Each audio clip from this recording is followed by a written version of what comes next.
The hydraulic press descended with a grinding mechanical scream that drowned out everything else. Metal buckled. Glass exploded outward in a glittering spray. The roof caved inward like a crushed soda can, and the sound, that horrible, satisfying, irreversible sound, echoed across the scrapyard like thunder rolling through a valley, and through it all, my daughter's voice.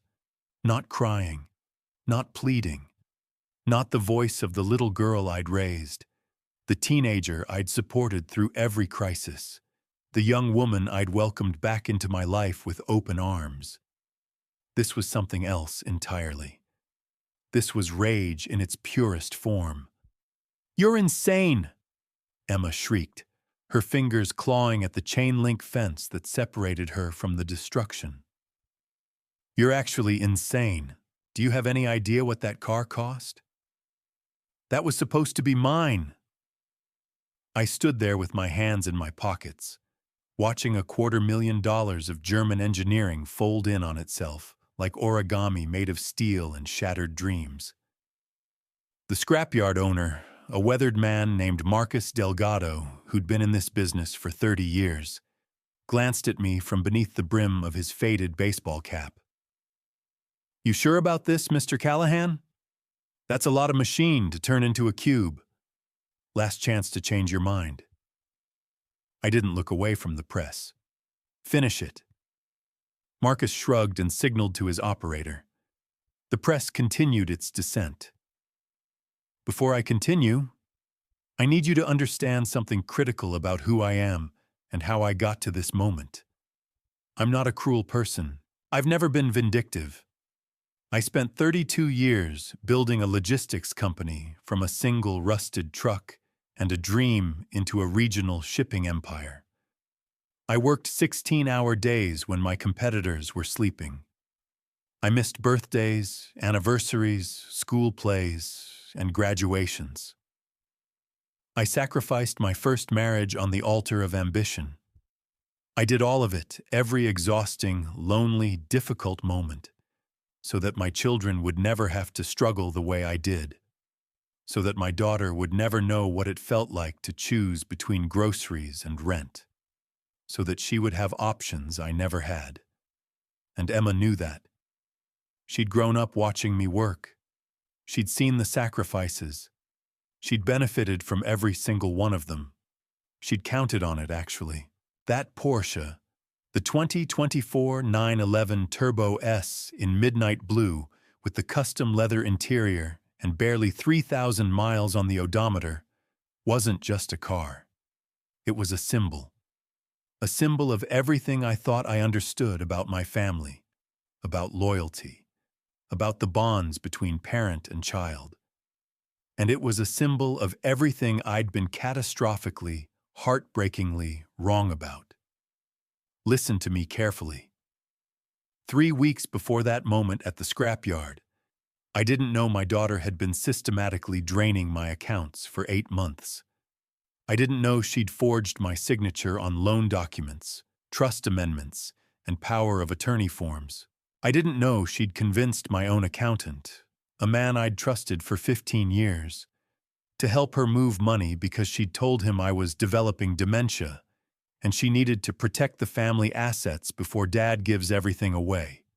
I didn't know she'd bought herself a house 3 doors down from mine with money she'd stolen from my retirement accounts. I didn't know she'd been meeting secretly with my estate attorney, planting seeds for a guardianship petition that would have given her complete control over my life. I didn't know any of that. I thought I was a good father. I thought I had a grateful daughter. What I actually had was a stranger wearing my daughter's face, playing a role she'd perfected over 24 years of practice. The press completed its work with a final shuddering groan. What used to be a $247,000 sports car was now a 3-foot cube of twisted metal, shattered glass, and crushed leather. Steam rose from somewhere inside the wreckage, fluids leaking, systems dying, everything that had made it beautiful now destroyed beyond recognition. My daughter collapsed against the fence, her designer dress stained with rust from the chain link, her mascara running in black rivers down her cheeks. "How could you do this to me?" she sobbed. "After everything I've done for this family? After everything I've sacrificed?" I turned to look at her then. Really look at her. This woman I'd raised from infancy. Fed, clothed, educated. Supported through every crisis, every heartbreak, every moment of self-doubt. This woman I'd loved unconditionally for nearly a quarter century, believing with absolute certainty that she loved me the same way. "That's the thing, sweetheart," I said quietly. "I finally found out exactly what you've done for this family." She went pale. The color drained from her face so quickly I thought she might faint. Her hands, still gripping the fence, began to tremble. That's when I realized she hadn't expected me to know. Even now, even watching me destroy the car she'd bought with stolen money, even standing in a scrapyard in prison transfer clothes with 2 officers waiting to take her back to custody.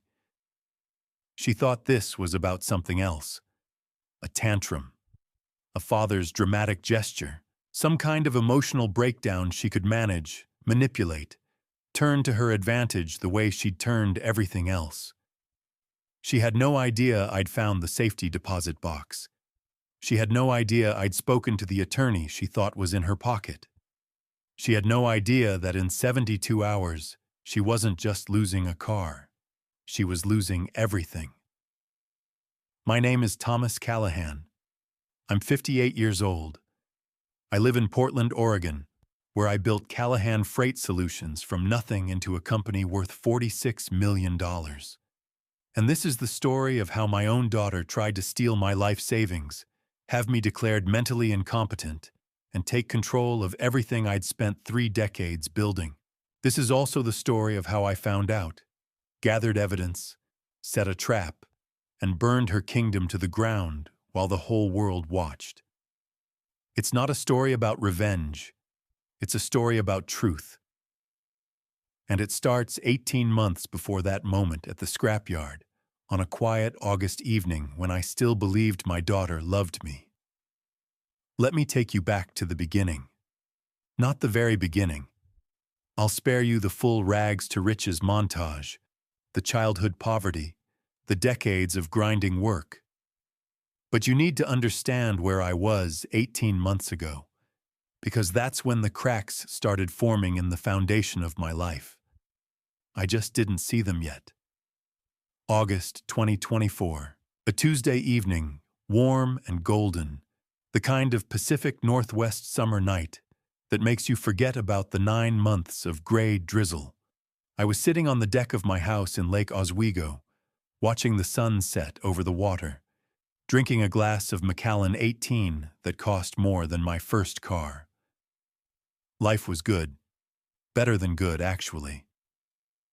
My company had just closed its best quarter in history. $14 million in revenue, profit margins that made my CFO weep with joy.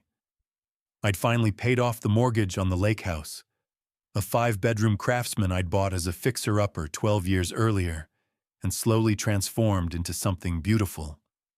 My investment portfolio was healthy. My blood pressure was under control for the first time in a decade.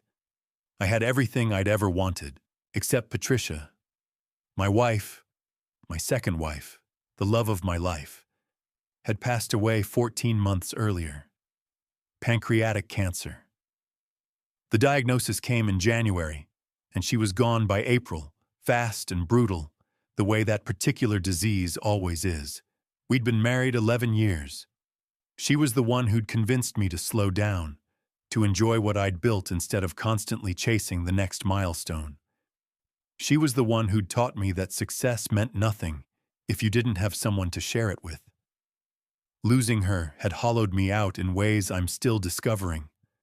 So when my phone rang that August evening and I saw my daughter's name on the screen, I answered with something close to hope. "Emma, hey sweetheart." "Dad!" Her voice was bright and warm, the way it always was. "I have amazing news. Are you sitting down?" I chuckled. "I'm on the deck with a whiskey. I'm as sitting down as it gets. I'm moving back to Portland." I sat up straighter. "What? Really? Really? I got a great opportunity, and honestly, Seattle just isn't home, you know? And I want to be closer to you." A pause, her voice softening. "Especially now that you're alone." That last part hit me harder than I expected. Since Patricia's death, I'd been rattling around the lake house like a ghost, surrounded by her things, her memories, her absence. My friends checked in, my colleagues invited me to dinners, but it wasn't the same. I was lonely in a way I hadn't been since my first divorce, 20 years earlier. And here was my daughter, my only child from that first marriage, telling me she wanted to be closer, telling me she wanted to help fill the void. "That's wonderful, Emma. I can't tell you how happy that makes me." "I was thinking," she continued, "maybe I could help with the company.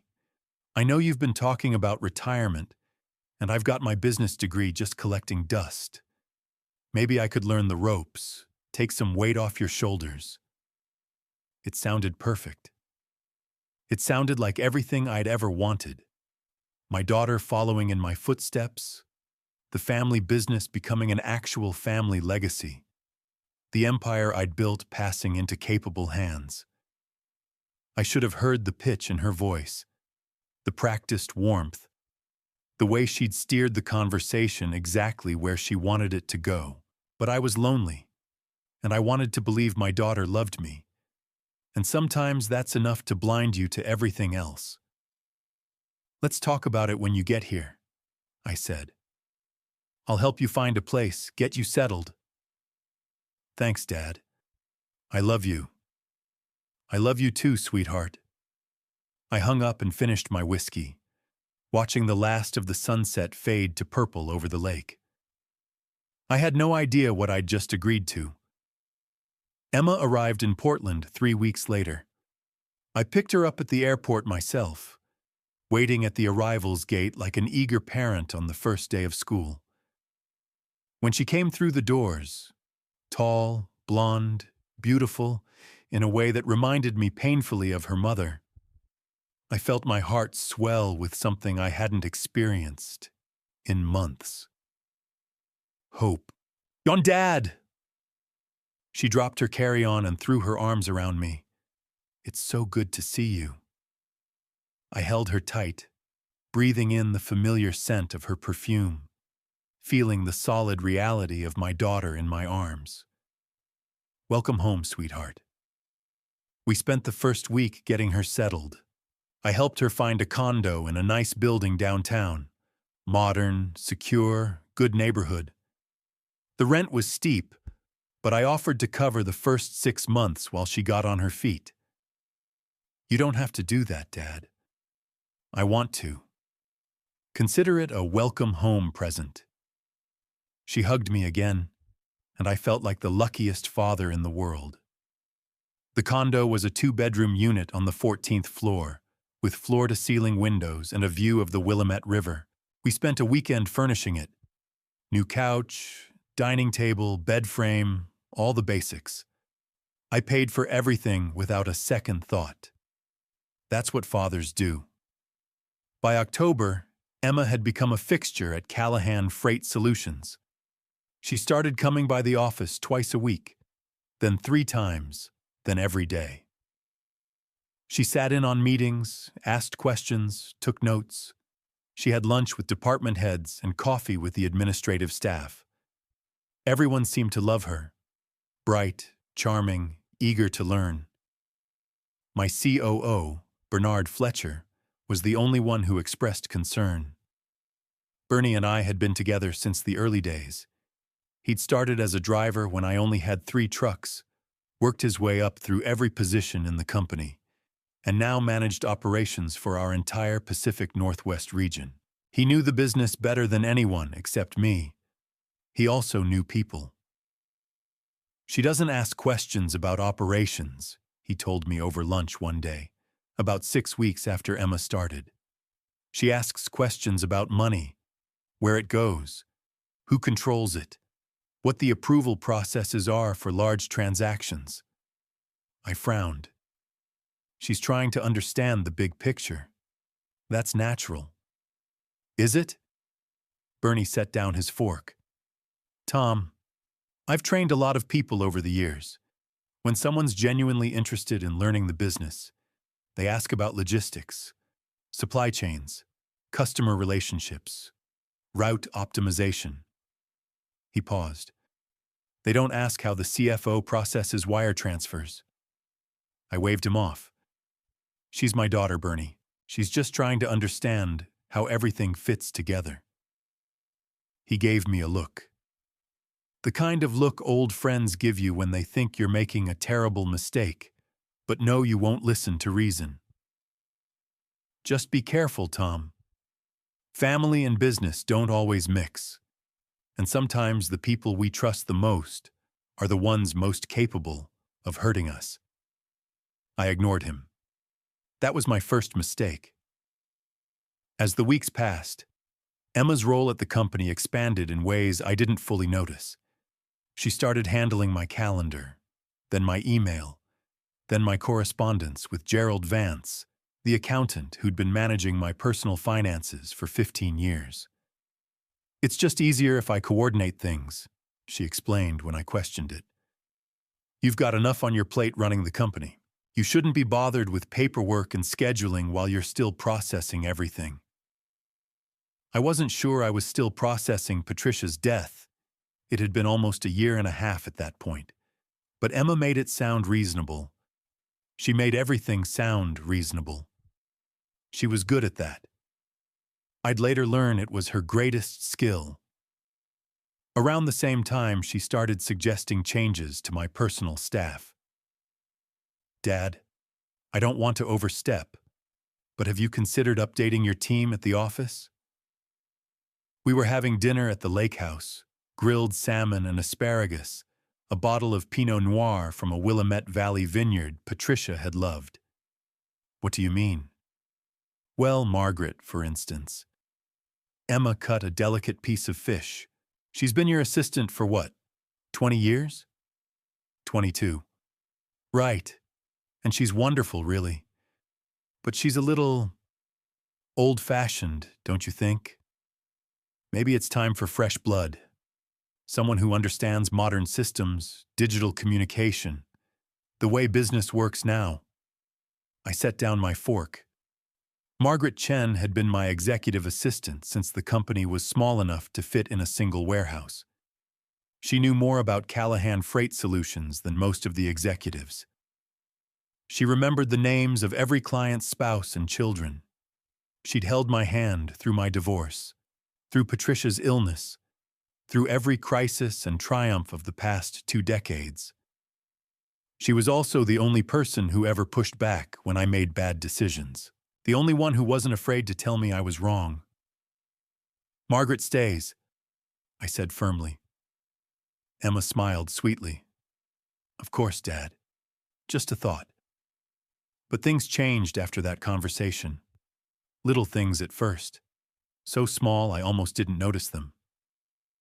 Margaret's emails to me started getting lost in spam filters. Important messages were accidentally deleted before I could see them. Documents she prepared were somehow corrupted, requiring her to redo work she'd already completed. One afternoon, she came to my office and closed the door behind her. Her eyes were red. Tom, I don't know what's happening. I've been blamed for 3 mistakes this month that I know I didn't make. Someone is changing things in the system after I enter them. I've been doing this job for over 2 decades and suddenly nothing I do is right. I felt a twinge of something uncomfortable in my chest. I'll look into it, Margaret. I'm sure it's just a technical glitch. It's not a glitch, Tom. Her voice was firm despite the tears. Someone is sabotaging me, and I think... She stopped herself. You think what? She shook her head. Never mind. I shouldn't have said anything. I told her I'd investigate. I never did. That was my second mistake. The first real anomaly came in December.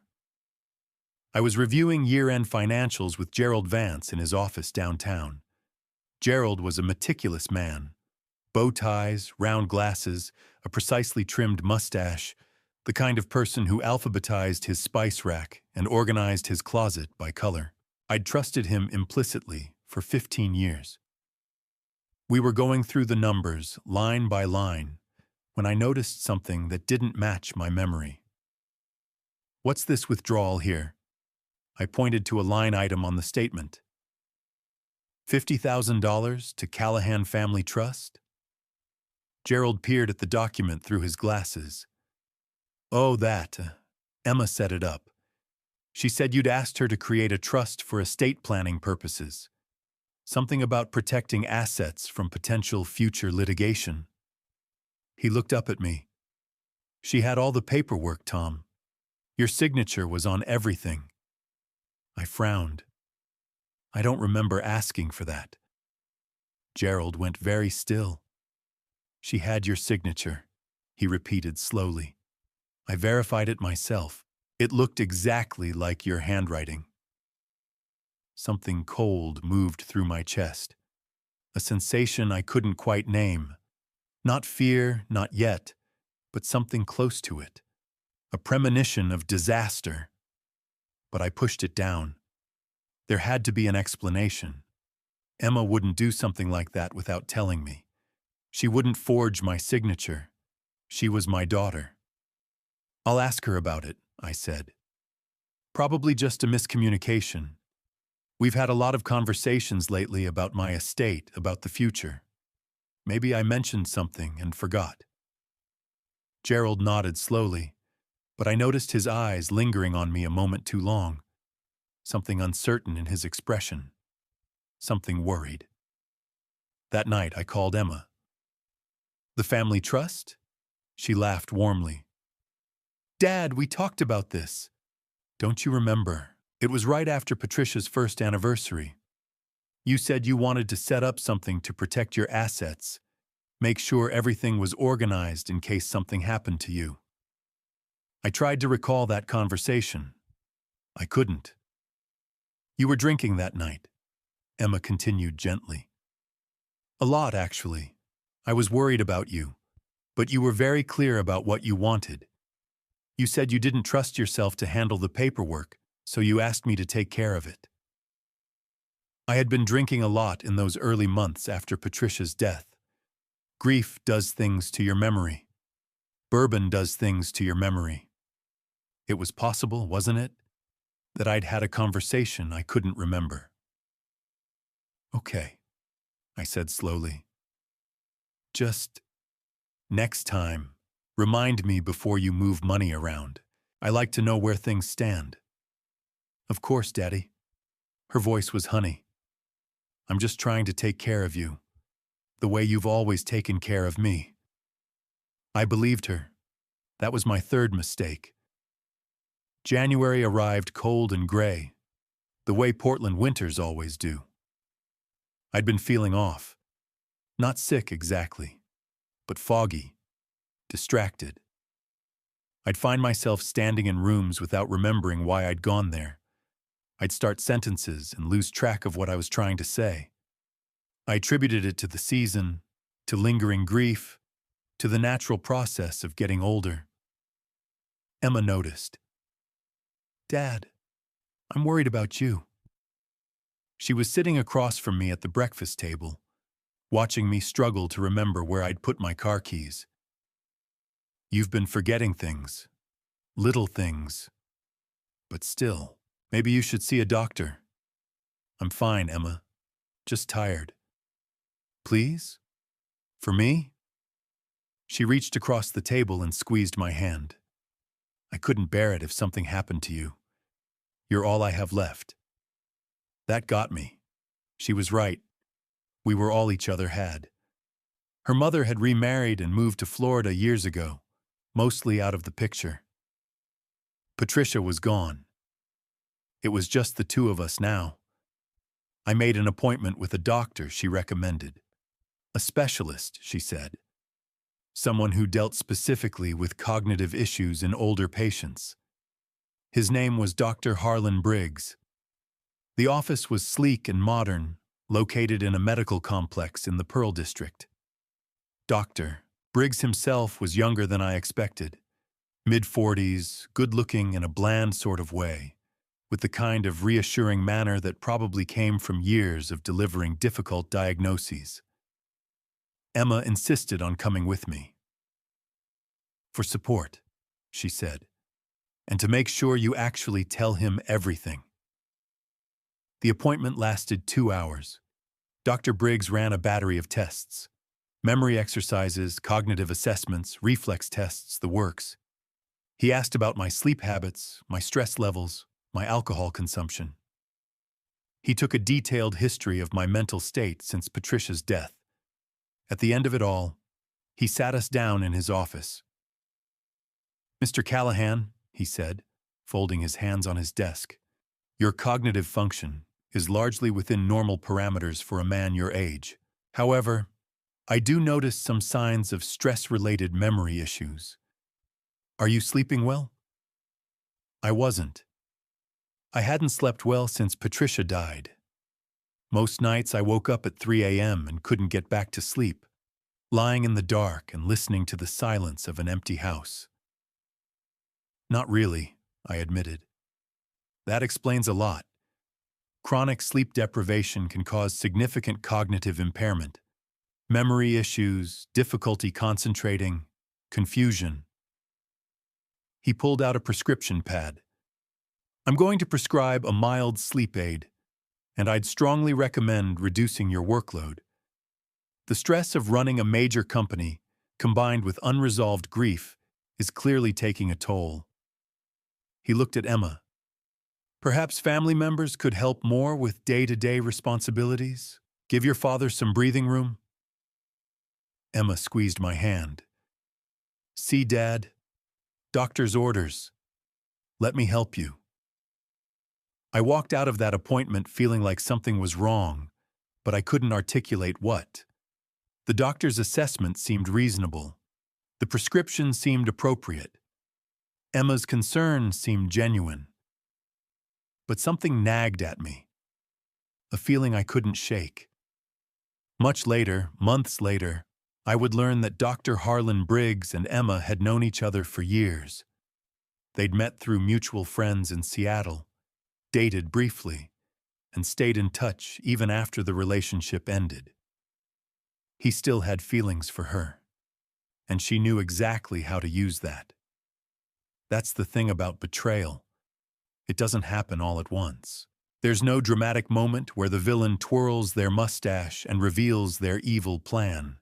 It happens slowly, incrementally, 1,000 small moments, each one plausible on its own, each one easy to explain away. You wake up one morning and realize you've been living in a house of cards, and you're the one who built it. I spent the next 2 months in a fog. The sleep medication helped, but it also made me groggy, slow to react. Emma took over more and more of my daily responsibilities, and I let her. It was easier that way, less exhausting than trying to keep up with everything myself. She coordinated with Gerald on my finances.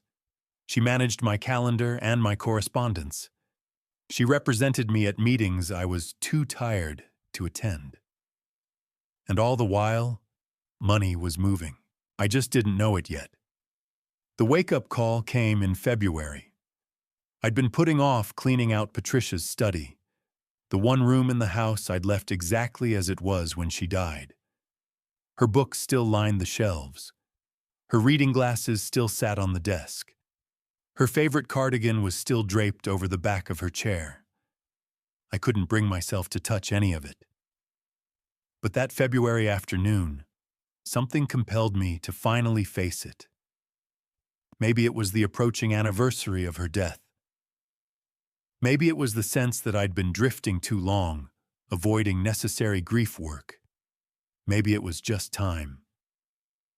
Emma offered to help. "I can sort through everything for you, Dad. You don't have to do it alone." But I shook my head. "This is something I need to do myself. Patricia's private space, her memories. I need to say goodbye on my own terms." Emma looked disappointed, hurt even, but she didn't push. I went to the study alone. It took me 3 hours to work up the courage to actually start. I sat in Patricia's chair, surrounded by her books and papers, and just breathed. Let myself feel the weight of her absence. Then I started sorting. Most of it was exactly what you'd expect. Old correspondence, tax documents, medical records from her treatment.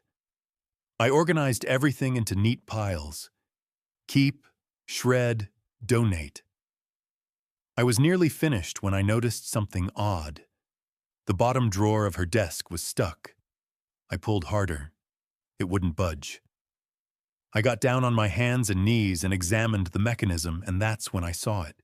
A manila envelope, tucked behind the drawer in the hollow space between the desk's back panel and the drawer rail. Almost as if it had been deliberately hidden. My hands trembled as I reached for it. The envelope was sealed. My name was written on the front in Patricia's handwriting, that elegant cursive I'd seen on birthday cards and love notes for over a decade. I opened it slowly. Inside was a single letter, dated 3 weeks before she died. "My dearest Tom, if you're reading this, I'm gone. And there's something I never had the courage to tell you while I was alive. I didn't want to cause problems. I didn't want to poison your relationship with your daughter. I didn't want to be the stereotypical stepmother who drives a wedge between father and child. But I can't leave this world without warning you. Emma is not who you think she is. It started about 18 months ago. I caught her going through our financial documents, statements, investment records, the safe deposit box information. When I confronted her, she said she was just curious about the family situation. She said she wanted to understand where she fit into your estate planning. I wanted to believe her. I tried to believe her. But I started watching after that. And what I saw worried me. She asked questions, Tom, subtle ones, about your accounts, your will, your business succession plan. She had long conversations with Gerald Vance, conversations that stopped whenever I entered the room. She met with Marcus Wheeler, your estate attorney, about hypothetical situations. After my diagnosis, she started coming around more often. At first I thought it was because she cared about me. But she wasn't visiting me, Tom. She was visiting your office when you weren't there. She was going through your files. She was preparing for something. I don't have proof. I was too sick to gather it, and I didn't want to spend my last months investigating your daughter. But I need you to hear me. Protect yourself. I know you love her. I know she's your blood. But love doesn't make someone trustworthy, and blood doesn't guarantee loyalty. Please, Tom, be careful. Don't let your love for her blind you to what she might be capable of. I love you. I always will. Even when I'm gone, I'll be watching over you. Forever yours, Patricia. I sat in that study for over an hour, reading those words over and over until my eyes burned. My wife had tried to warn me from beyond the grave, and I'd been too blind, too trusting, too desperate to believe in my daughter's love to see the truth. That night, I didn't confront Emma. I didn't call my attorney. I didn't do anything rash. I just sat in the dark and thought about how thoroughly I'd been played. The next morning, something was different. I looked at my life with new eyes, not the trusting eyes of a grieving father, but the calculating eyes of a businessman who'd survived 30 years in a cutthroat industry. And I realized I needed to do something I should have done months ago. I needed proof. I started small. The first thing I did was request my own financial records directly from the bank, bypassing Gerald Vance entirely. I called the branch where I'd had my primary accounts for 15 years and spoke to the manager, a competent woman named Sarah Chen. "I'm doing a personal audit," I explained. "I'd like complete statements for all my accounts going back 18 months. Everything. Checking, savings, investment, trust accounts." "Of course, Mr. Callahan." She didn't ask any probing questions. She'd known me too long for that. "I can have everything ready for you tomorrow. Would you prefer hard copies or digital?" "Hard copies. And Sarah, keep this between us. No need to notify my accountant." A pause. "Understood, sir."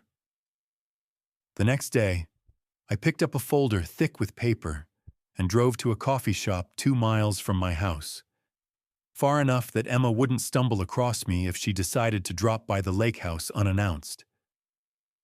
I spread 12 months of statements across the table like crime scene evidence. What I found made my stomach drop. In the past 10 months, nearly $400,000 had moved out of my personal accounts. Some of it had gone to the Callahan family trust that Emma had supposedly created at my request.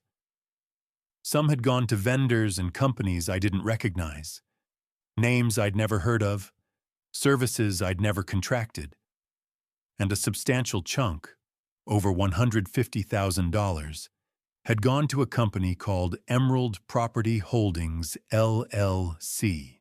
I'd never heard of Emerald Property Holdings. I pulled out my phone and searched for it. The company was registered in Oregon, but there was almost no public information available. The registered agent was a law firm in Salem. No website, no social media presence, no news mentions. Just a name on a piece of paper. I wrote down the address of the registered agent. Then I kept digging. The next piece of evidence came from an unexpected source. My own company. I went into the office early the following Monday, before Emma usually arrived, before most of the staff was at their desks, and logged into our internal accounting software with my administrator credentials. I rarely used this level of access. That's what I paid people for. CFOs and controllers and accountants who understood the details while I focused on strategy. But now I was looking with different eyes. I pulled up the expense reports Emma had filed over the past 6 months. She'd claimed mileage reimbursements for client meetings I didn't remember authorizing. She'd expensed lunches with vendors I'd never heard of, consulting firms and marketing agencies that didn't seem to exist when I searched for them. She'd put through a marketing consultation fee for $12,000 to a company called Bright Horizons Creative. I searched for Bright Horizons Creative. It was registered in Oregon. The registered address was a residential property in Lake Oswego, the same zip code as Emma's condo. I cross-referenced the specific address against property records. It was her building. I stayed calm. I needed proof. That afternoon, I did something I'd never done before in my life. I followed my own daughter. She left the office at 2 o'clock, claiming she had a doctor's appointment. A follow-up from some tests she'd mentioned in passing. I waited 5 minutes, watching from my office window as she crossed the parking lot to her car, then grabbed my keys and followed at a safe distance. She didn't go to any doctor's office. Instead, she drove across town to a bank. Not my bank. A regional credit union on the east side I'd never used.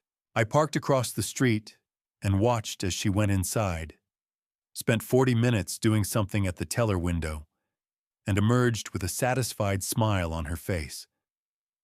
I wrote down the name and address of the credit union. Then I followed her to her next stop. A law office in Selwood, a quiet neighborhood about 20 minutes from downtown. The building was an old Victorian converted into professional space. The sign on the door read, Wheeler and Associates, Estate Planning and Family Law, Marcus Wheeler. The attorney Patricia had mentioned in her letter. Emma was inside for over an hour.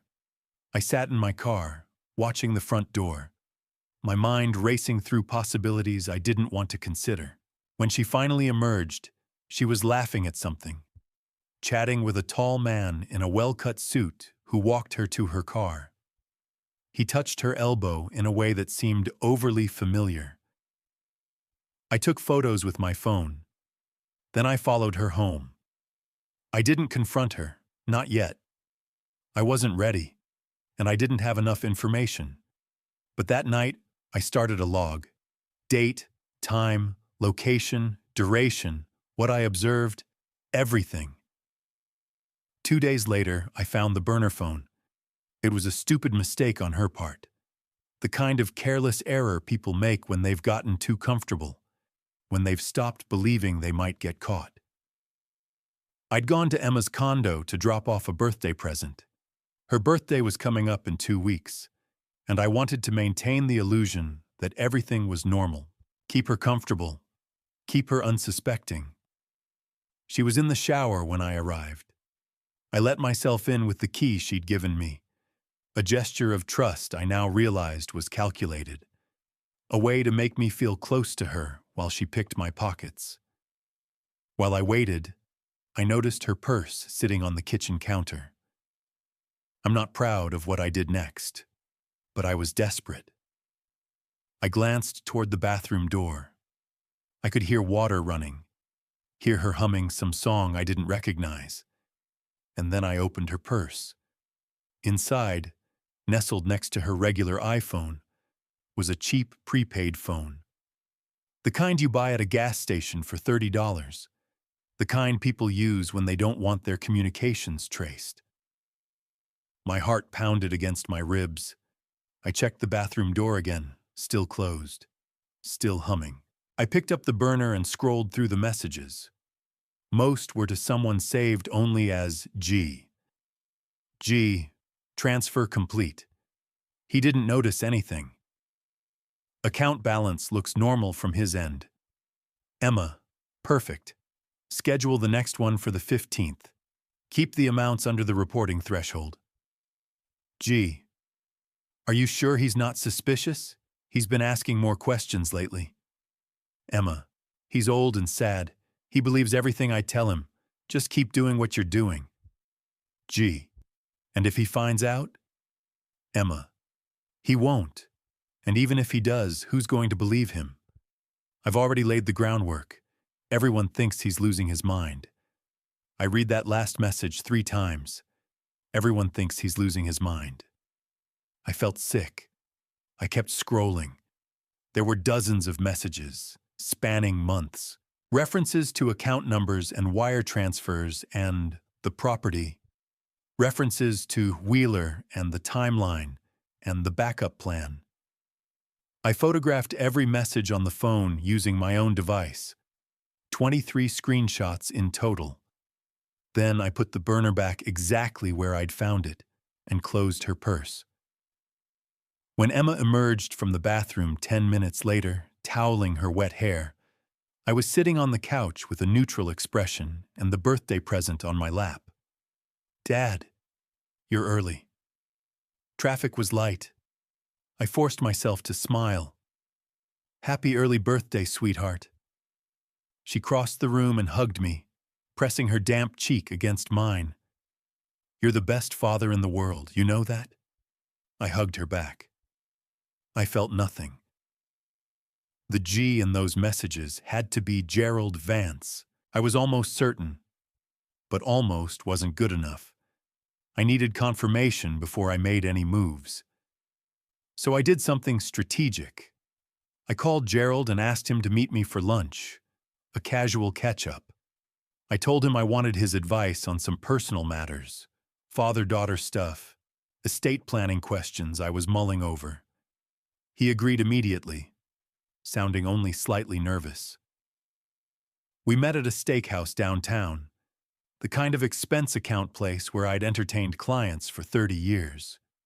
Gerald arrived in his usual bow tie and round glasses, looking like what he was, a meticulous numbers man who'd somehow gotten in over his head. For the first half hour, I asked innocent questions. Markets, tax strategies, retirement planning projections. Gerald relaxed incrementally, clearly relieved that I wasn't accusing him of anything. Then I dropped a line into the water. "I've been thinking about updating my will," I said casually, cutting into my ribeye. "Emma's been so helpful since Patricia passed. I want to make sure she's protected. Maybe leave her a larger share than I originally planned." Gerald's fork paused halfway to his mouth. "Have you discussed this with Emma?" "Not yet. I wanted your opinion first. You've been managing my finances for 15 years. You know the big picture better than anyone." He set down the fork slowly. Something flickered behind his eyes. Fear, calculation, guilt, and then it was gone, replaced by his usual professional mask. "That's very generous of you, Tom. Emma is a wonderful daughter." I nodded. "She's certainly something." We finished lunch with small talk. Gerald excused himself to use the restroom just before the check arrived. While he was gone, I noticed he'd left his phone on the table. It buzzed with a notification. The preview showed a message from M. Did he say anything about the trust? Does he suspect anything? I didn't touch the phone. I didn't need to. I had my confirmation. That night, I called the one person I knew I could trust absolutely. Bernard Fletcher answered on the second ring, even though it was nearly 11 o'clock. "Tom, what's wrong?" I told him everything. Patricia's letter, the financial discrepancies, the burner phone messages, the connection to Gerald, the meetings with Marcus Wheeler, the company called Emerald Property Holdings that I still couldn't identify. For a long moment, there was silence on the line. Then Bernie said something I didn't expect. "Thank God you finally see it." I felt the words like a punch to the gut. "You knew?" I suspected. From the beginning, practically. His voice was heavy with something that might have been relief, might have been exhaustion. "But I didn't have proof, Tom, and you weren't ready to hear it. Every time I tried to raise concerns, you shut me down." I thought back to our conversation in October. She doesn't ask questions about operations. She asks questions about money. I'd brushed him off, told him he was being paranoid. "Why didn't you push harder?" "Because you're my friend, and you were grieving, and she's your daughter. How was I supposed to compete with that?" He sighed. "I figured the best I could do was watch. Wait. Hope you'd see the truth on your own before it was too late." "Is it too late?" "I don't know. How much has she taken?" "At least 400,000. Maybe more." Bernie swore quietly. "What do you want to do?" I thought about Emma's smile, the way she hugged me, the casual cruelty of those text messages. He's old and sad. He believes everything I tell him. "I want to find out exactly how deep this goes," I said, "and then I want to burn it all down." Bernie was quiet for a moment. "You're going to need a lawyer, a real one, not whatever firm she's been working with." "Any recommendations?" "Yeah." I heard him moving around, pulling up information on his computer. "Victoria Okonkwo. She's a partner at Blackstone, Marquez and Associates. Specializes in fraud recovery and complex family disputes. She's brilliant, she's ruthless, and she doesn't lose." I wrote down the name. "Thanks, Bernie." "Tom?" "Yeah?" "Be careful. If Emma finds out you're on to her before you're ready to move, she's going to accelerate her timeline. Whatever she's planning, she'll try to finish it before you can stop her." I thought about the text messages, the timeline, the backup plan. I'm counting on it, I said. I met Victoria Okonkwo 3 days later. Her office occupied the 22nd floor of a glass tower downtown, all sharp angles and expensive furniture and floor-to-ceiling windows that looked out over the city like a general surveying a battlefield. Victoria herself was a tall woman in her mid-50s, with sharp eyes that missed nothing and salt and pepper locks pulled back in a neat twist. She didn't smile when I walked in. "Mr. Callahan, sit." I sat.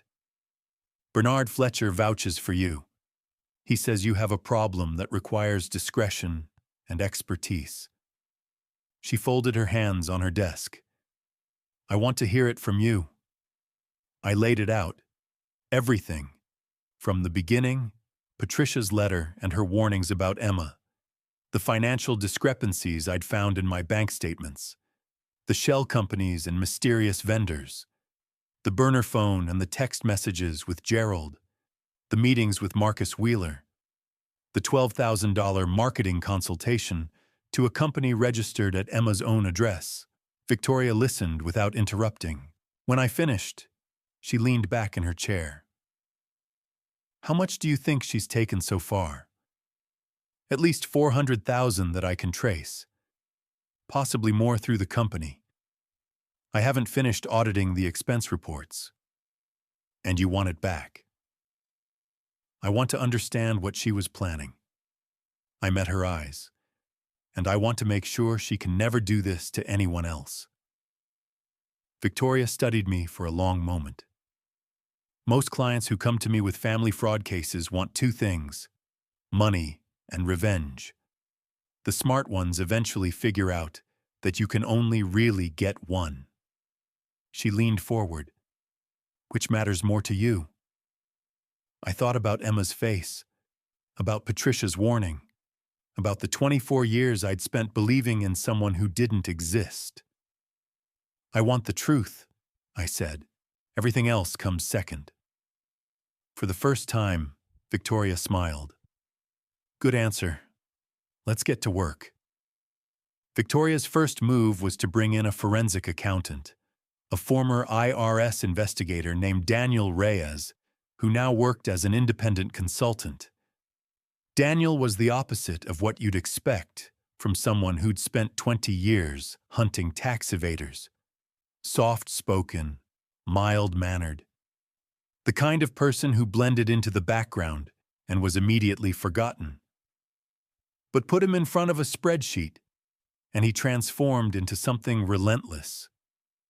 Within a week, he'd mapped out Emma's entire operation.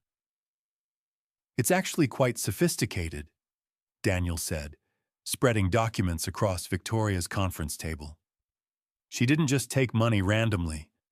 She built a system, multiple layers of protection, plausible deniability at every stage."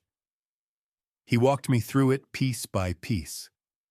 First, Emma had compromised my accountant. She'd approached Gerald Vance with a carefully constructed narrative. I was developing cognitive decline. Patricia's death had accelerated it. I was making irrational financial decisions, giving money to charities I didn't care about, forgetting basic facts about my own accounts. She'd shown him evidence. Videos of me at dinner parties, slurring my words after too much wine, forgetting the names of people I'd known for years. Emails I'd supposedly sent, confused, rambling messages that didn't sound like me. Doctors' reports documenting early-stage cognitive impairment. Gerald, believing he was protecting me, had agreed to help Emma manage my finances without my knowledge. He thought he was doing the right thing. Second, she'd established legal infrastructure. The Callahan Family Trust was the centerpiece, a perfectly legal entity that gave her authority to move money on my behalf. I was listed as the beneficiary, but she was the trustee with broad discretionary powers. The power of attorney documents gave her even more control. According to the paperwork Gerald had shown me, I'd granted Emma the right to act on my behalf in all financial and legal matters. The signatures looked real. They were perfect forgeries. Third, she'd hidden the money. Emerald Property Holdings, LLC was the vehicle. Daniel traced its ownership through 2 shell companies before he found Emma's name buried in the paperwork. She used the trust to buy a house, he said, sliding a property record across the table. Lakefront property in Lake Oswego, 3 doors down from your own home. I stared at the document. She bought a house with my money, a house I can see from my deck. A house, complete furnishings, and a vehicle. Daniel handed over another document, a vehicle registration. 2024 Porsche 911 Turbo S Midnight Blue, all purchased through the trust, all technically legal because you authorized it. I didn't authorize anything. No, but proving that will require demonstrating that these signatures are forged, or that you were systematically deceived into signing documents you didn't understand. He paused. That's where this gets complicated. Victoria picked up the thread. The forgeries are good, professional quality. To challenge them, we'll need handwriting analysis, testimony from people who can confirm you weren't present on the dates these documents were supposedly signed, and ideally some evidence of the forger themselves. Can we find that evidence? We can try, but forgery cases are notoriously difficult. If Emma was smart, and she clearly is, she'll have covered her tracks. I thought about my daughter, her intelligence, her patience, the years she'd spent building this scheme. There has to be something, I said. Nobody's perfect. Victoria nodded slowly. That's why we're not just going to investigate. We're going to set a trap. But first, we needed witnesses.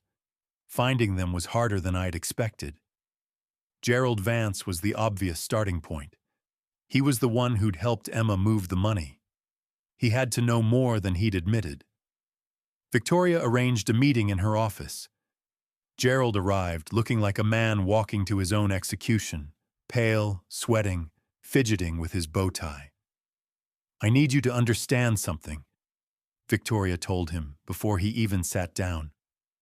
Right now, you're looking at potential charges for fraud, forgery, and conspiracy to commit elder abuse. Those charges carry significant prison time. But if you cooperate fully, tell us everything you know, testify honestly about what happened, we might be able to make those charges go away. Gerald collapsed into his chair. I swear I thought I was helping, he said, his voice cracking. Emma showed me documentation, videos of Tom looking confused, emails he'd supposedly sent. She had medical records showing cognitive decline. She said the family was worried about him, that they needed to protect his assets before he gave everything away to scammers or made terrible investment decisions. And you believed her. Why wouldn't I? I've known Tom for 15 years, but I've also watched friends' parents go through dementia. It's horrible. And Emma seemed so caring, so concerned. She cried when she talked about her father's condition. She said it was breaking her heart to watch him deteriorate. Victoria glanced at me. I kept my face neutral, though inside I was burning. Tell me about the documents, Victoria said. The power of attorney, the trust amendments. Did you witness the signatures? No. Gerald shook his head. Emma brought them to me already signed. She said Tom had executed them at Marcus Wheeler's office with proper notarization. Everything looked legitimate. But you never verified with Tom directly. Gerald's voice trailed off. Emma said it would upset him, that he was in denial about his condition and would react badly if confronted. She said it was better to handle things quietly. I wanted to scream at him. 15 years of trust, and he'd handed my finances to my daughter based on her word alone. But I stayed silent. We needed his testimony. I'll cooperate, Gerald said quietly. I'll tell you everything Emma told me. Everything I did, everything I should have questioned but didn't. I didn't know, Mr. Callahan. He looked at me for the first time since sitting down. I swear I didn't know. I didn't respond. Victoria made him sign an affidavit on the spot. One witness down. The second witness came from medical records. Victoria subpoenaed Dr. Harlan Briggs, the physician who diagnosed my stress-related memory issues. When he arrived at her office, accompanied by a nervous-looking attorney of his own, he was already defensive. Everything I did was medically appropriate, he insisted. Mr. Callahan presented with classic symptoms of grief-related cognitive decline. My diagnosis was sound. Victoria slid a document across the table. And your relationship with Emma Callahan? The woman who recommended you as a specialist? Dr. Briggs went pale. That's not relevant to... You dated her in Seattle 3 years ago. You stayed in touch afterward. You have an email history spanning over 2 years. His attorney whispered something in his ear. Dr. Briggs ignored him. It was just dinner, he said weakly. A few times. She said she was worried about her father. Asked if I could evaluate him. I didn't see anything wrong with that. You diagnosed a man with cognitive impairment based on a single 2-hour evaluation and the word of a woman you had romantic feelings for. Victoria's voice was ice. That diagnosis was then used to justify removing him from control of his own finances. I didn't know about the financial aspect. I swear I didn't know she was going to use my report that way. Ignorance isn't a defense, Dr. Briggs. But cooperation might be. By the end of the meeting, we had a second affidavit. Dr. Briggs admitted that his evaluation had been influenced by information Emma provided beforehand. He acknowledged that he hadn't followed standard protocols for cognitive assessment. He agreed to testify that his diagnosis was, at minimum, premature. 2 witnesses. The third witness was the hardest to crack. Marcus Wheeler, the estate attorney Emma had been meeting with, was a different animal entirely. When Victoria contacted his office, she was met with a wall of silence. Attorney-client privilege, threats to file complaints with the state bar. A general attitude of, go to hell. So Victoria went around him. She started with his staff. Marcus Wheeler had been practicing law for 30 years. In that time, he'd employed dozens of secretaries, paralegals, and junior associates. Some of them had left on good terms. Some of them hadn't. Victoria tracked down a woman named Denise Harmon, Wheeler's longtime secretary who'd left the firm 6 months earlier under circumstances that weren't entirely clear. Denise agreed to meet at a coffee shop across town. She was in her late 50s, carefully dressed, with the guarded manner of someone who'd spent decades watching people make terrible decisions and being powerless to stop them. I kept copies, she said quietly, stirring her coffee without drinking it. Of everything, every document that passed through my hands that felt wrong. Why? Denise looked up at me. Because Marcus Wheeler is not a good man, Mr. Callahan. He's charming and successful, and everyone in this city thinks he's a pillar of the community. But I've seen what happens behind closed doors, the corners he cuts, the conflicts of interest he ignores, the clients he takes advantage of. And Emma Callahan? She's been meeting with him for over a year, long before she moved back to Portland. Denise reached into her bag and pulled out a thick folder. These are copies of the documents I processed for their meetings. Power of attorney forms, trust amendments, a draft guardianship petition. I felt my blood turn cold. Guardianship? Denise nodded. She was planning to have you declared incompetent, Mr. Callahan. The paperwork was almost finished. She was just waiting for the right moment to file. I took the folder from her with hands that weren't quite steady. Inside were documents that made everything else pale in comparison. A draft petition for emergency guardianship, naming Emma as my legal guardian with full authority over my person and finances. Supporting affidavits from Dr. Briggs describing my severe cognitive decline. Statements from Gerald Vance expressing concern about my decision-making ability. A detailed inventory of my assets, bank accounts, investment portfolios, real estate holdings, the company itself, with notes about how each should be managed after guardianship was granted, and dates. The filing was scheduled for 3 weeks away. She wasn't just stealing my money. She was planning to steal my life. The evidence continued to mount. Daniel Reyes traced financial transactions to offshore accounts I'd never known existed. Victoria's investigators documented Emma's meetings with Marcus Wheeler, Gerald Vance, and Dr. Briggs. Denise Harmon turned over boxes of additional documents, emails, memos, drafts of legal pleadings that revealed the full scope of Emma's plan. By the end of February, we had everything we needed to destroy her. But Victoria counseled patience. If we move now, we get criminal charges and maybe civil recovery, she explained. But Emma's smart. She'll fight. She'll claim you authorized everything, that you're confused, that this is all a misunderstanding, and she might convince a jury. So what do we do? Victoria smiled. We let her incriminate herself. The plan was elegant in its simplicity. Emma believed she had me under control. She thought I was a confused old man, easy to manipulate, unlikely to discover what she'd done until it was far too late. We would use that confidence against her.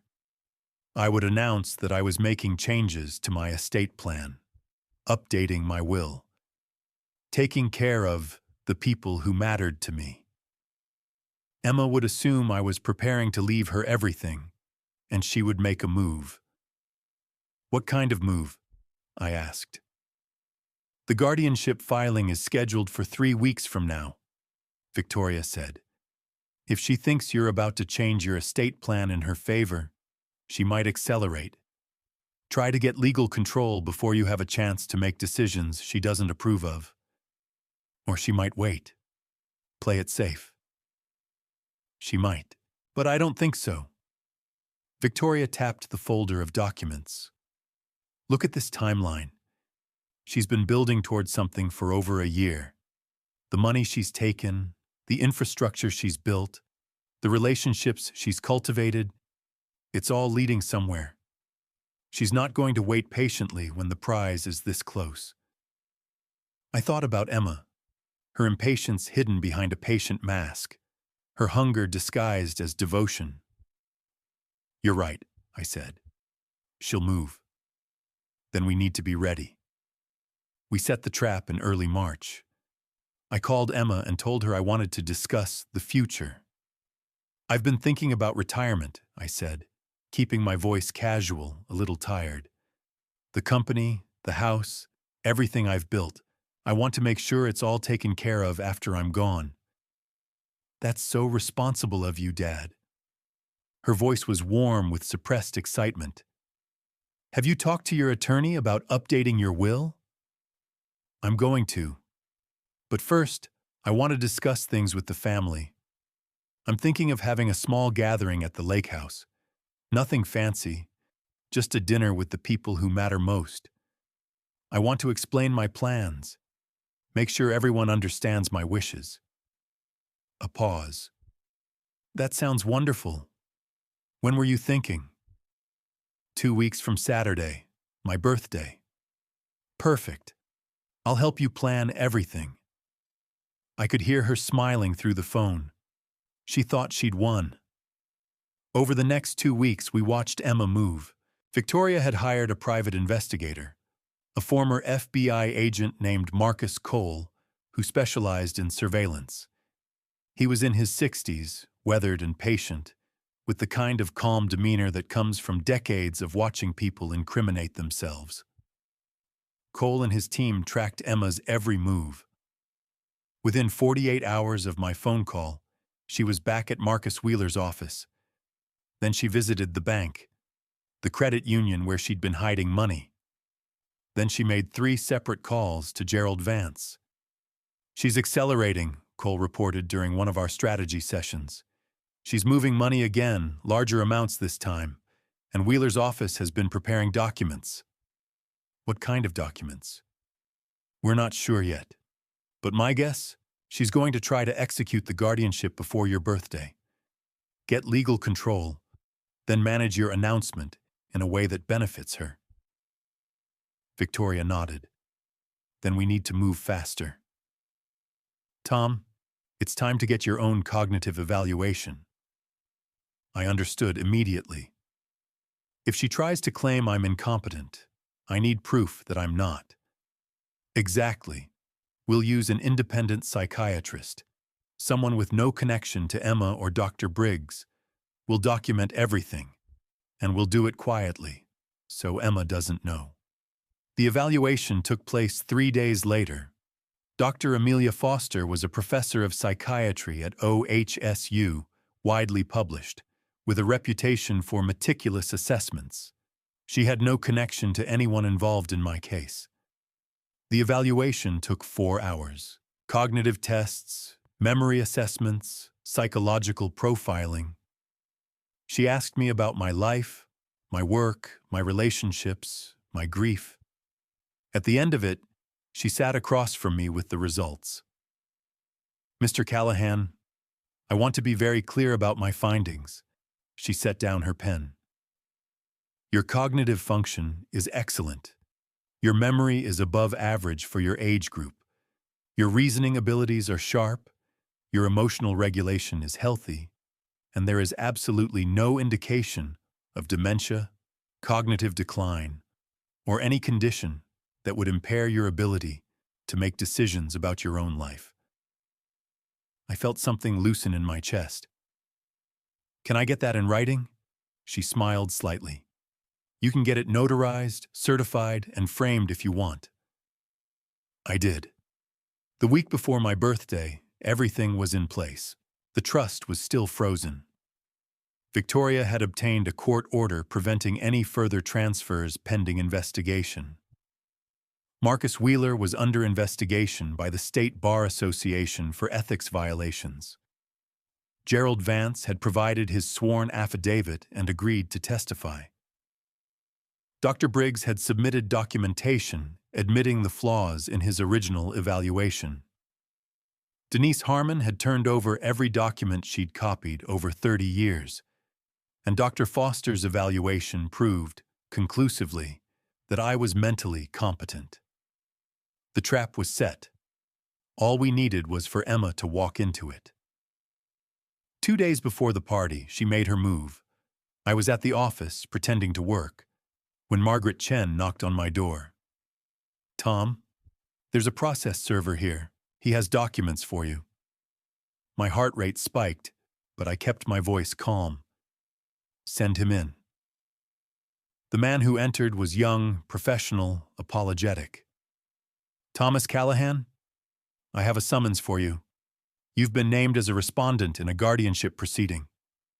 He handed me a thick envelope. I opened it slowly, already knowing what I would find. In the matter of the guardianship of Thomas Edward Callahan, petition for emergency appointment of guardian petitioner, Emma Marie Callahan, I read through the document. It was exactly what Denise had warned me about. Word for word, the same petition from the draft.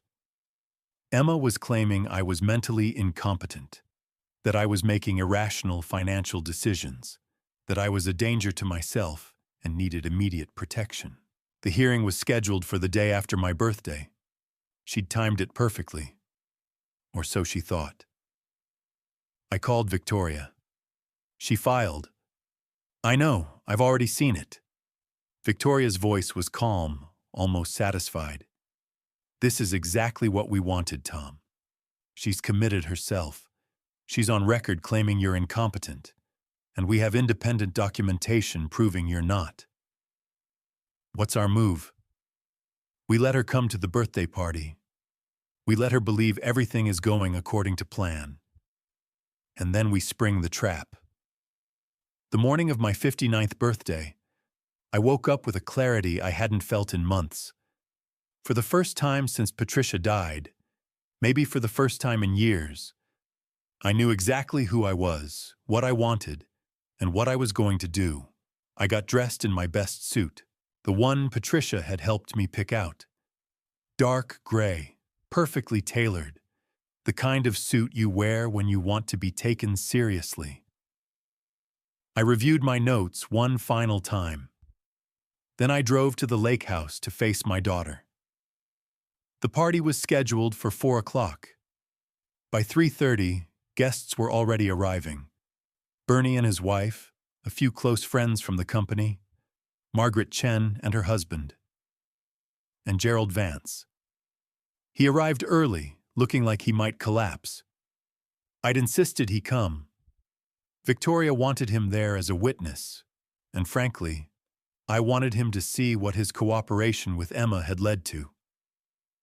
"Mr. Callahan," he said, barely meeting my eyes, "I'm so sorry for everything."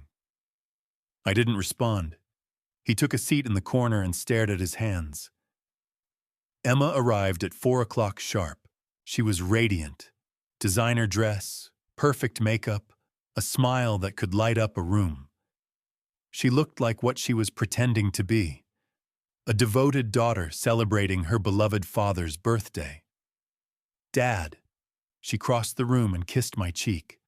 "Happy birthday. You look wonderful." "Thank you, sweetheart.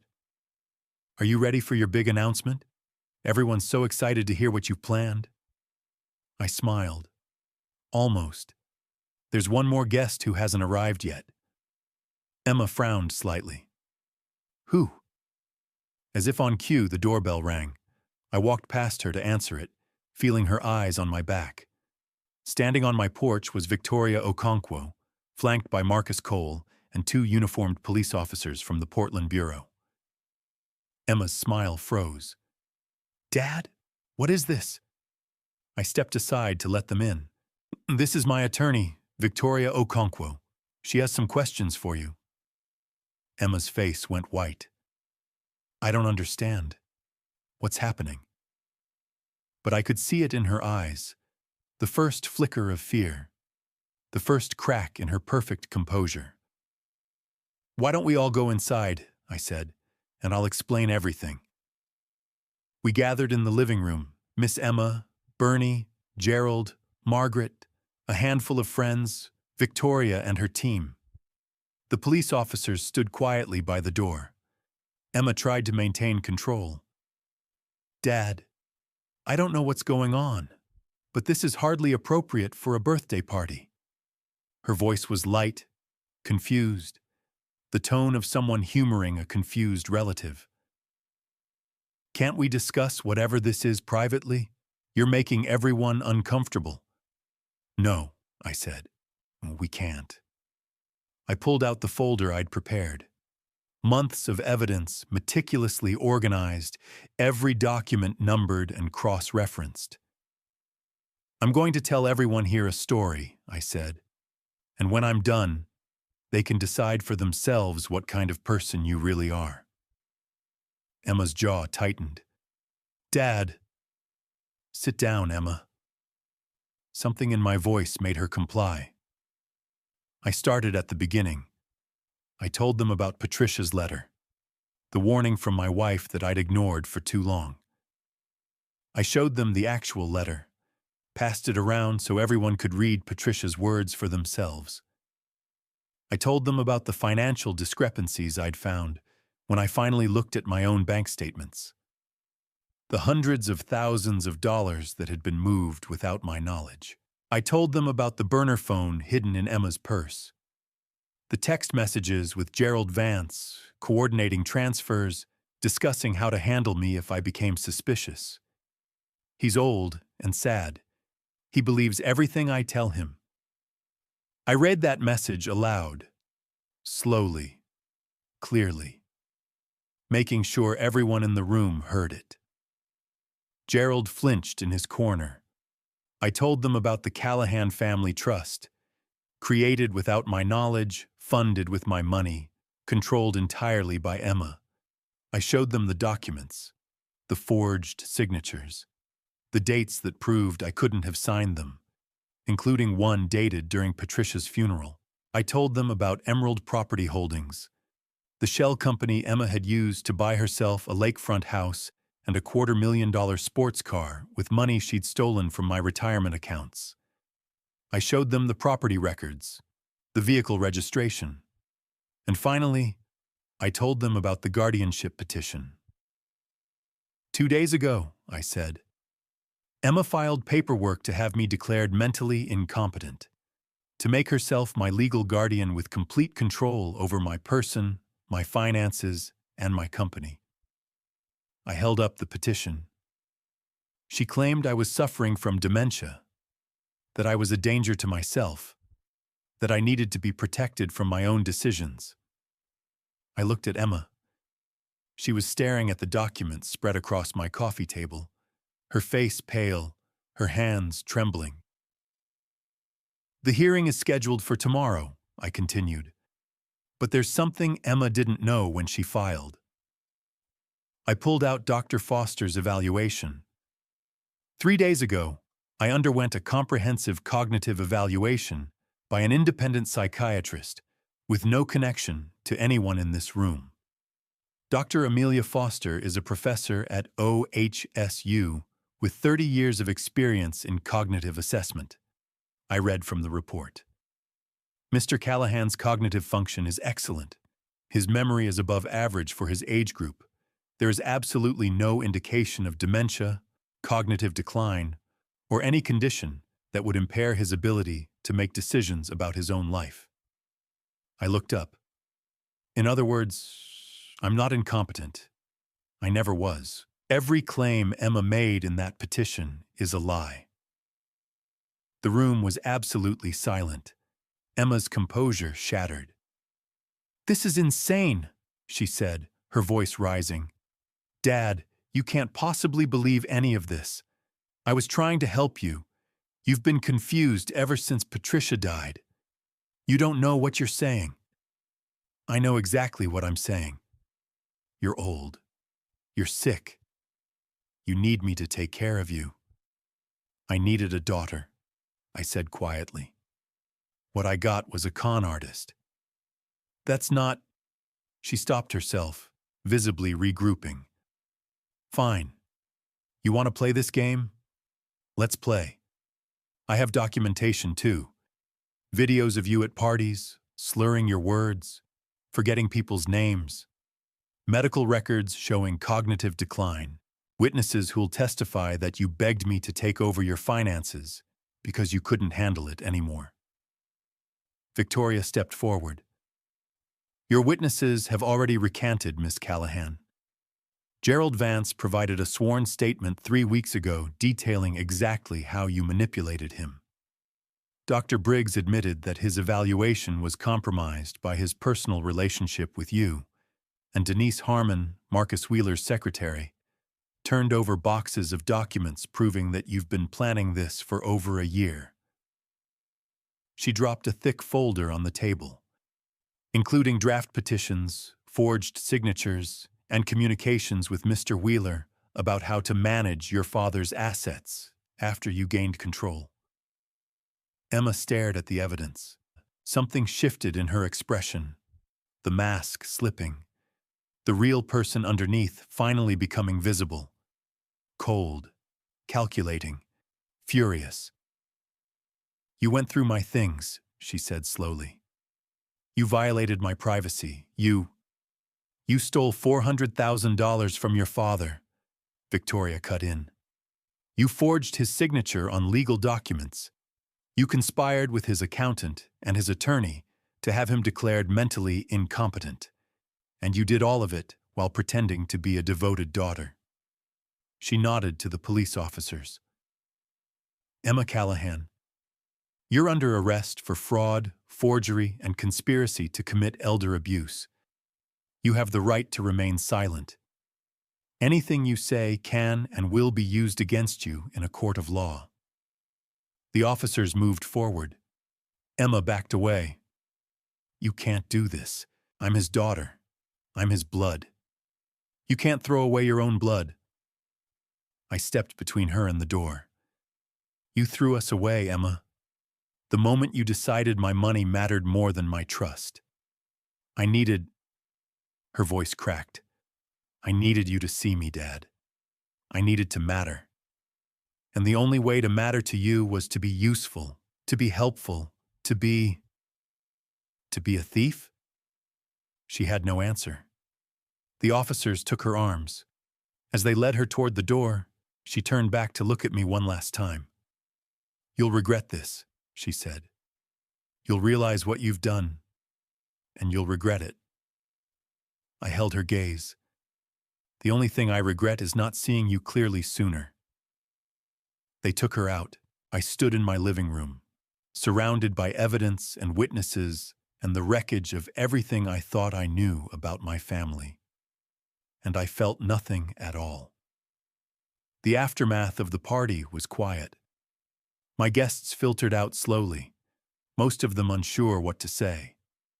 How do you offer condolences for a betrayal? How do you comfort someone who's just discovered their only child was planning to steal their life? Bernie stayed behind. He helped me clean up, clearing glasses, putting away uneaten food, restoring the house to some semblance of order. You okay, Tom? I stood at the window, looking out at the lake. The sun was setting, painting the water in shades of gold and red. No, I said honestly, but I will be. What happens next? The guardianship hearing is tomorrow, with Dr. Foster's evaluation and all the evidence we've gathered. It should be dismissed. I turned to face him. Then the criminal case goes forward. And Emma? I thought about my daughter, the child I'd raised, the woman she'd become. Emma made her choices. Now she lives with the consequences. Bernie nodded slowly. And the Porsche? I hadn't thought that far ahead yet. The car Emma had bought with my stolen money was still sitting in the garage of the house she'd purchased, also with my money, just 3 doors down from where I stood. I'll figure it out, I said. Bernie clapped me on the shoulder. You know where to find me if you need anything. After he left, I stood alone in my empty house and let myself feel everything I'd been holding back. The anger, the grief, the profound, devastating sense of loss. Not for the money, but for the daughter I thought I had. The relationship I thought we shared. The future I thought we'd build together. All of it was gone. And in its place was nothing but evidence and paperwork and the cold comfort of being right. The guardianship hearing lasted less than an hour. Emma's attorney, a different lawyer from Marcus Wheeler, who'd withdrawn from representation after the bar complaint, tried to argue that my cognitive evaluation should be disregarded. He claimed it was biased, that Dr. Foster had been prejudiced by Victoria's briefing, that the circumstances of the assessment were suspect. Judge Harriet Williams, a sharp-eyed woman in her 60s who'd been on the bench for 30 years, was unimpressed. Counsel, she said, cutting him off mid-argument. I've reviewed Dr. Foster's credentials. I've reviewed her methodology, and I've read the report itself. There is nothing in these materials to suggest bias or irregularity. She turned to Emma, who was sitting at the petitioner's table in her jail jumpsuit, looking nothing like the polished woman who'd kissed my cheek at the birthday party. Ms. Callahan, you've filed a petition claiming your father is mentally incompetent and requires a guardian to manage his affairs. Yet the independent evaluation before me indicates his cognitive function is excellent. She lifted the petition. More troubling, I've received evidence suggesting that the documents supporting your petition may have been fabricated, including medical reports that have since been disavowed by the physician who allegedly wrote them. Emma's attorney tried to object. Your Honor, those are separate allegations that should be addressed in a separate proceeding. I'm addressing them now. Judge Williams's voice was iron. This petition is dismissed with prejudice, and I'm referring the matter to the district attorney for investigation of potential fraud and abuse of process. She looked at Emma directly. Ms. Callahan, I've been on this bench for 3 decades. I've seen plenty of family disputes, children fighting over inheritances, siblings suing each other, parents battling for custody, but I have rarely seen anything as calculated, as cruel, or as thoroughly documented as what you attempted to do to your own father. She stood. This court is adjourned. The criminal trial took 14 months. Emma hired the best defense attorneys her remaining resources could buy, which wasn't much, since most of what she'd stolen had been frozen by court order. Her defense strategy was predictable. Deny everything, attack my credibility, claim the evidence had been manufactured by a vindictive father who resented his daughter's success. It didn't work. Victoria's team presented an overwhelming case. Day after day, witness after witness, document after document. Gerald Vance testified about how Emma had manipulated him. Dr. Briggs testified about his compromised evaluation. Denise Harmon testified about the documents she'd copied. Daniel Reyes laid out every fraudulent transaction in excruciating detail, and the forged signatures were analyzed by 3 separate handwriting experts, all of whom concluded they weren't genuine. The jury deliberated for 8 hours. Guilty on all 12 counts. Emma was sentenced to 8 years in federal prison, with eligibility for parole after 5. I didn't attend the sentencing. I didn't need to see her face when the judge pronounced her fate. What I needed was something else entirely. The Porsche. It sat in the garage of the house Emma had purchased with my money. A gorgeous lakefront property that was now technically mine, recovered through the civil proceedings that had run parallel to the criminal case. Victoria had suggested selling everything. The house, the car, the furnishings. Recover what I could, donate the rest to charity, move on with my life. It was sensible advice. I didn't take it. Instead, I called Marcus Delgado at the Scrapyard. I have a car I need destroyed, I told him. Completely. Crushed into a cube. A long pause. What kind of car? Porsche 911 Turbo S, brand new. 3,000 miles on the odometer. Silence. Tom, that's a $250,000 vehicle. I know what it cost. I paid for it. Another pause. When? This Friday, 2 o'clock. You want witnesses? I thought about it. Just one. I arranged to have Emma brought from custody. It wasn't easy. Victoria had to pull strings, call in favors, make promises to people I'd never meet. There were forms to fill out, approvals to obtain, security protocols to follow. But in the end, a judge agreed. The reasoning was creative, allowing the victim of financial fraud to witness the destruction of assets purchased with stolen funds served a legitimate therapeutic purpose.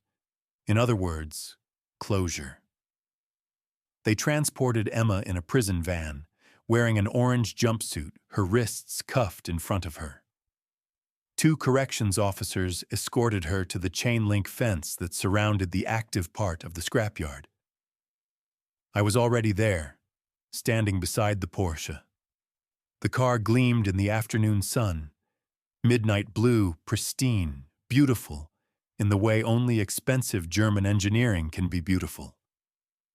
Emma saw it before she saw me. Her eyes went wide. Dad?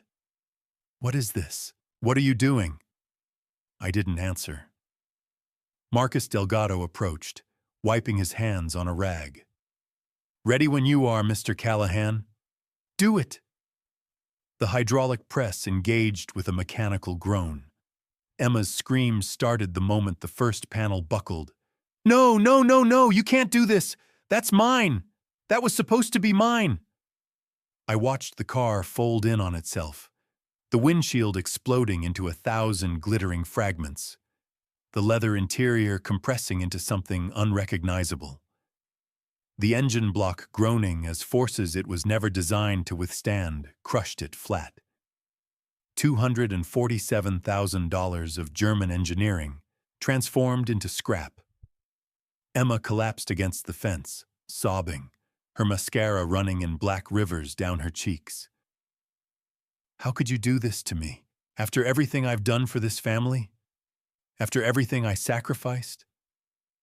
I walked toward her slowly. This is what you valued, I said quietly. Not me. Not our relationship.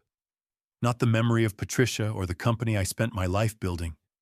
This, metal and leather and status, a symbol of success you didn't earn.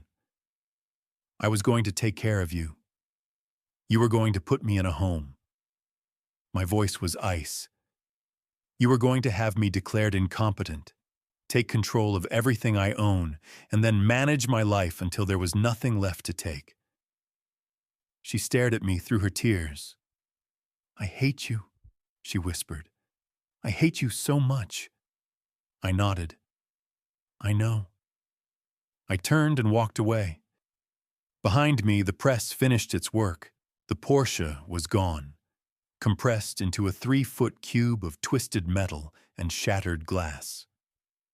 The officers led Emma back to the van. I never looked back. The months after Emma's conviction were quiet ones. I sold the lake house she'd purchased, donated the proceeds to a charity that supports victims of elder abuse. It seemed fitting.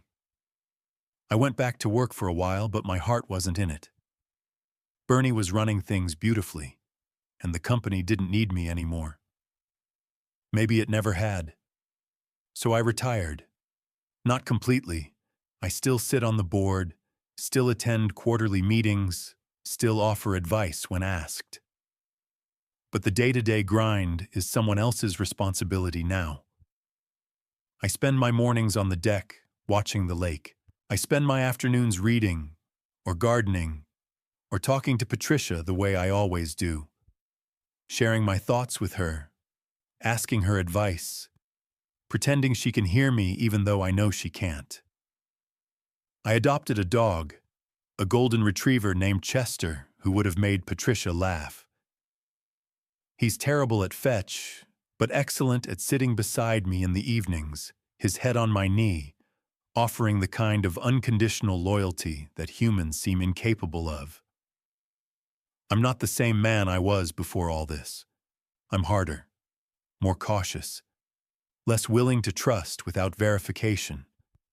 But I'm also clearer, more honest with myself about who I am and what I want from whatever years I have left. 6 months after Emma's sentencing, I received a letter from her. It was handwritten, 3 pages long, sent from the federal women's prison where she was serving her sentence. I won't share all of it here, but the essence was this. She was sorry. She'd made mistakes. She'd been struggling with issues I couldn't understand. Abandonment, inadequacy, the feeling that she'd never been good enough to deserve my love. She needed help, not punishment. Could I forgive her? Could I visit? Could we try to rebuild something from the ashes of what she'd destroyed? I read the letter 3 times, sitting on the deck with Chester at my feet. Then I burned it. Not because I'm cruel, not because I don't believe in forgiveness, not because I enjoy watching my daughter suffer. I burned it because I've learned to recognize manipulation when I see it. Emma's letter wasn't an apology. It was another play. Another attempt to get something from me without offering anything genuine in return. She didn't write to me because she was sorry. She wrote because she wanted something, and I was done giving her things she hadn't earned. A year later, she sent another letter. This one was different, shorter, simpler. No requests, no justifications, no attempts to explain away what she'd done. Dad, I'm not asking for anything. I don't expect you to write back. I just wanted to tell you something I've been thinking about. I don't think I ever knew how to love you. Not really. I knew how to need you, how to want things from you, how to perform the role of a loving daughter. But actual love, the kind that puts someone else's well-being above your own, I don't think I understood what that was. That's not an excuse. It's just the truth. I'm in therapy now. Prison therapy, which is probably not the best kind, but it's something. I'm learning things about myself I never wanted to know, like how much anger I was carrying, like how much I blamed you for things that weren't your fault, like how I turned you into a symbol instead of seeing you as a person. I don't know if I'll ever be the daughter you deserved, but I'm trying to become someone better than I was. That has to count for something. You don't have to forgive me. You don't even have to believe me. But I wanted you to know I'm trying. Emma, I read this letter even more carefully than the first. Then I put it in a drawer. I haven't responded. I don't know if I will, but I didn't burn it. Maybe that means something. Maybe it doesn't. The truth is, I don't know how this story ends. Not really. Emma will be released in a few years. She'll have to rebuild her life from nothing. No money, no reputation, no family support. Maybe she'll succeed. Maybe she'll fail. Maybe she'll try to reconnect with me, and maybe I'll let her. Or maybe I won't. That's the thing about forgiveness. People talk about it like it's a single moment, a decision you make and then it's done. But it's not like that at all. Forgiveness is a process, a journey, something you work toward over years, with setbacks and progress and long stretches of uncertainty. I'm not there yet. I may never get there, but I've learned something important through all of this. You can love someone and still choose to protect yourself from them. You can grieve a relationship without wanting it back. You can forgive eventually without forgetting what happened. And you can survive betrayal, even betrayal by the people closest to you, and still find your way back to something like peace. I'm 61 now. My hair is gray, my joints ache in the morning. My doctor keeps telling me to eat more vegetables and exercise more regularly, and I keep ignoring him because life is short, and I've earned the right to make my own choices. But I'm okay. Better than okay, actually. I have a company that's thriving under Bernie's leadership. I have friends who show up when it matters. I have a dog who thinks I'm the greatest person in the world, even when I forget to feed him on time. And I have peace. Not the easy kind. Not the kind that pretends nothing happened. The hard-won kind. The kind that comes from looking at the worst moments of your life, facing them honestly, and choosing to keep going anyway. My daughter tried to steal my future. I took it back. And now, every morning, I wake up to sunlight on the water and the silence of a house that's finally, truly mine. That's enough. If you're listening to this story and any of it sounds familiar, if someone you love is taking more than they're giving, if you're finding discrepancies in your accounts, if people are telling you that you're confused when you know you're not, I want you to hear something. Trust your instincts, not your hopes, not your desires, not your need to believe the best about the people you love. Your instincts. They're trying to tell you something. And the second thing I want you to know: document everything. Every conversation, every transaction, every moment that doesn't feel right. Write it down. Take pictures. Save emails and texts and voicemails. You might never need it, but if you do, you'll be grateful you have it. And the third thing: find allies who tell you the truth. Not what you want to hear. Not what's easiest or most comfortable. The truth, even when it hurts. Those are the people who will stand with you when everything falls apart. Those are the people who will help you rebuild. Everyone else is just noise. I don't know if Emma will ever read this story. Part of me hopes she won't. Part of me hopes she will. Part of me, the part that's still her father, despite everything, hopes that somewhere in a prison cell, she's actually doing the work she claims to be doing. Learning, growing, becoming someone capable of real love instead of just performance. But that's her journey, not mine. Mine is simpler now. Wake up, watch the lake, pet the dog, try to be a little better today than I was yesterday. It's not much, but after everything I've been through, it feels like more than enough. If this story meant something to you, if it made you think about your own relationships, your own blind spots, your own ability to trust and verify, I'd love to hear about it. Leave a comment. Share this with someone who might need to hear it. Pass along whatever lesson you took from my experience. Because here's the thing I've learned about stories like mine. They matter most when they help someone else avoid the same mistakes. If I can save one person the pain I went through, if I can help one family catch a problem before it becomes a catastrophe, then telling this story will have been worth it. Even the hard parts. Even the parts I'd rather forget. Thank you for listening. Take care of yourselves. And remember, the people who matter most aren't always the ones who share your blood. They're the ones who show up when it counts. Thomas Callahan, Portland, Oregon, February 2026. It's been 3 weeks since I first started telling this story. I've gotten more feedback than I expected. Messages from strangers who saw themselves in my experience, emails from people dealing with similar situations, calls from old friends who'd heard what happened and wanted to reconnect.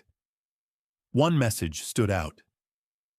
It was from a woman in her 40s, let's call her Sarah, who lives in a small town in the Midwest. Her mother had recently passed away, and her brother had started behaving strangely around the estate settlement. He keeps telling me our mother wanted him to handle everything, Sarah wrote. He says I'm being paranoid when I ask questions. He says the accountant and the lawyer are dealing with it, and I should just trust him. She asked me what she should do. I wrote back with the same advice I'd give anyone. Get your own copies of everything. Don't rely on anyone else's word for what the documents say. Talk to the professionals directly. Ask questions until you understand the answers, and trust your gut. If something feels wrong, it probably is. Sarah wrote me again last week. She'd followed my advice. She'd gotten copies of the estate documents. She'd met with the attorney herself. What she found wasn't as dramatic as my story. No forged signatures, no guardianship petitions, no lakefront houses purchased with stolen money. But there were discrepancies, transfers that hadn't been authorized, fees that seemed inflated, a timeline that didn't match what her brother had told her. She confronted him. He admitted to borrowing some money from the estate to cover personal debts, fully intending to pay it back. They're working through it now. Lawyers are involved. The relationship may never fully recover. But Sarah caught it early, before it became something much worse. And she told me that my story, this story, was what gave her the courage to ask questions. That's why I'm sharing this. Not for revenge, not for sympathy, Not because I enjoy reliving the worst chapter of my life. I'm sharing this because silence protects the people who do harm. When we don't talk about betrayal, we make it easier for betrayers to operate. We make their victims feel isolated, ashamed, uncertain whether their own perceptions can be trusted. But when we tell our stories, when we say, "This happened to me, and this is how I handled it, and this is what I learned," we give other people permission to see clearly, to trust themselves, to act before it's too late. That's worth any amount of discomfort. I drove by Emma's house the other day. Not intentionally. I was just taking a different route home, and I found myself on that street without really thinking about it. The house is empty now. Still on the market, apparently. The for sale sign has been there for months. I stopped the car for a moment and just looked at it. A beautiful lakefront property. Dream home for someone. Purchased with money stolen from a father who would have given his daughter anything she asked for. I wondered what Emma was thinking when she bought it, whether she imagined living there, whether she pictured dinner parties on the deck, mornings watching the sunrise over the water, whether she ever thought about me, just 3 doors down, oblivious to everything she was doing. I'll never know. Some questions don't have answers. You just learn to live with them. Chester was waiting for me when I got home. He's not much of a guard dog, never barks at strangers, couldn't catch a squirrel if his life depended on it. But he's excellent company. I sat on the deck with him as the sun went down. I thought about Patricia, about Emma, about the company I built and the family I lost. I thought about the choices we make and the consequences we can't foresee. And I thought about what it means to survive something like this. Not just to get through it, to survive, to come out on the other side as someone stronger, wiser, more capable of protecting yourself and the people you love. That's what this whole experience taught me. Survival isn't about winning, it's about learning, and then using what you learned to build something better. So here I am, 61 years old, retired, living alone with a golden retriever who sheds on everything. My daughter is in prison. My wife is gone. My first marriage ended decades ago. On paper, it probably looks like a sad ending, but it doesn't feel that way. It feels like a beginning, a chance to do something different with whatever time I have left. To be more careful with my trust, more generous with my time, more present with the people who matter. To live deliberately instead of just surviving by default. Patricia would have liked that. I think she'd be proud of what I've become. I hope so anyway. That's the end of my story. For now. Life keeps going, even after the worst things happen. New chapters begin, new people enter and exit. The world keeps turning whether we're ready or not. I don't know what comes next, but I know I'll face it with my eyes open. And I know, whatever happens, I'll never let anyone steal my future again. Thanks for listening. Take care of yourselves out there, and remember, you're stronger than you think. Even when everything falls apart, especially then.